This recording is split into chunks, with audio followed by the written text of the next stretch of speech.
இஸ்லாமிய சமுதாய மக்கள் குர்பானி கொடுக்கக்கூடிய காலகட்டங்களில் மதுரை அமர்வு அதில் ஜி.ஆர். சுவாமிநாதன் நீதிபதியால் ஒரு தீர்ப்பு வழங்கப்பட்டது. பொது இடங்களில் மாடு அறுக்கக்கூடாது, அது தடை செய்யப்படுது அப்படின்னு சொல்லி ஒரு தீர்ப்பு வழங்கப்பட்டு, இதனால் காவல்துறையினர் இந்த நீதிமன்ற தீர்ப்பை நடைமுறைக்கு கொண்டு வரணும். சில இடங்களில் பார்த்தீங்கன்னு சொன்னால் பெரிய ஒரு நெருக்கடியெல்லாம் கொடுத்தாங்க. அப்படி நெருக்கடியெல்லாம் கொடுக்கப்பட்டு அதன் மூலம் மக்கள் பெரிய ஒரு இன்னல்களுக்கு ஆளானாங்க. அப்போ அதுக்குண்டான எந்த ஒரு கால அவகாசமும் இல்லாமல் ஒரு சூழலில் வழங்கப்பட்டது. அப்போ இந்த தீர்ப்பை இஸ்லாமிய சமுதாய மக்கள், இது அல்லாமல் சமூக நீதி பேசக்கூடிய மக்கள் எல்லாருமே கடுமையான எதிர்ப்புகளை தெரிவித்தாங்க. இப்படி ஒரு குர்பானி கொடுப்பதற்கு நாள் தீர்ப்பு வழங்குறதுக்கான நோக்கம் என்ன காரணம், இப்படி ஏன் கொடுக்கணும் அப்படின்னு சொல்லி கடுமையான கேள்வி கணைகள் தொடுக்கப்பட்டது. அந்த நேரத்தில் தமிழக அரசும் இதற்கு சரியான ஒரு பதிலை உயர்நீதிமன்றத்தில் கொடுத்து அதை எதிர்கொள்ளலை அப்படின்ற ஒரு விமர்சனமும் வந்தது அந்த நேரத்தில். அப்போ அதன் பிறகு தமிழக அரசு இந்த வழக்கை உச்ச நீதிமன்றத்துக்கு கொண்டு சென்று அங்கே இப்போ தற்காலிகமாக தடை விதிச்சிருக்கிறாங்க. ஜி.ஆர். சுவாமிநாதன் அவர்களுடைய அமர்வில் போடப்பட்ட அந்த தடை உத்தரவுக்கு உச்ச நீதிமன்றம் தடை போட்டிருக்கிறாங்க. அந்த தீர்ப்புக்கு வரவேற்கக்கூடிய ஒரு விஷயம்.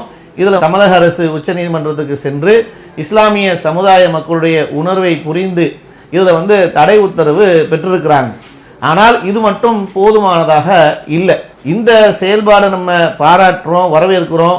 அதற்காக தமிழக அரசுக்கும் இந்த விஷயத்தை முன்னெடுத்த அதிகாரிகளுக்கும் நாங்கள் நன்றியை தெரிவிச்சுக்கிறோம். அதே நேரத்தில் இது போதுமானதாக இல்லை என்பதுதான் இஸ்லாமிய சமுதாய மக்களும், இது அல்லாமல் இது குறித்து கவலையோடு பேசப்பட்ட செயல்பாட்டாளர்களுடைய கோரிக்கையுமாக இருக்குது. என்ன அப்படின்னு சொன்னால், இது போன்ற இந்த நிகழ்வுக்கு இஸ்லாமிய சமுதாயத்துடைய வழிபாடு சார்ந்த விஷயமாக இருக்கிறதுனால் தமிழக அரசு இதற்கு ஒரு சிறப்பு சட்டத்தை நிறைவேற்றணும். இந்த சட்டத்தில் அவருடைய மத வழிபாடு குறித்து இருக்கக்கூடிய இந்த மாடு அறுக்கக்கூடிய நிகழ்வில் எந்த ஒரு சிக்கலும் இல்லாத அளவுக்கு சிறப்பு சட்டத்தை தமிழக சட்டசபையில் கொண்டு இது அடுத்தடுத்த காலகட்டங்களில் இஸ்லாமிய சமுதாய மக்கள் குர்பானி கொடுப்பதில் எந்த ஒரு தடையும் இல்லாமல், எந்த ஒரு சிக்கல்களும் இல்லாமல் இதை கொடுப்பதற்கு தமிழக அரசு வழிவகை செய்யணும் என்பதுதான் எங்களுடைய முழுமையான கோரிக்கையாக இருக்கு.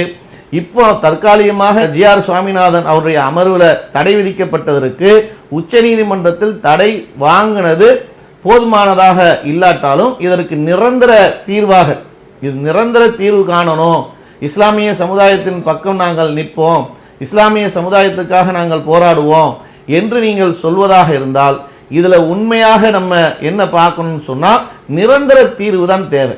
அப்போ அந்த நிரந்தர தீர்வுக்கு அது சிறப்பு சட்டம் தேவை என்பதுதான் அனைவருடைய எதிர்பார்ப்பும் கோரிக்கையாகவும் இருக்கிறது.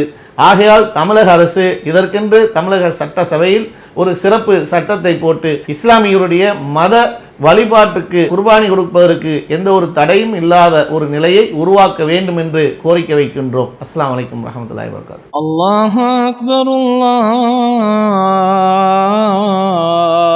அக்பர்.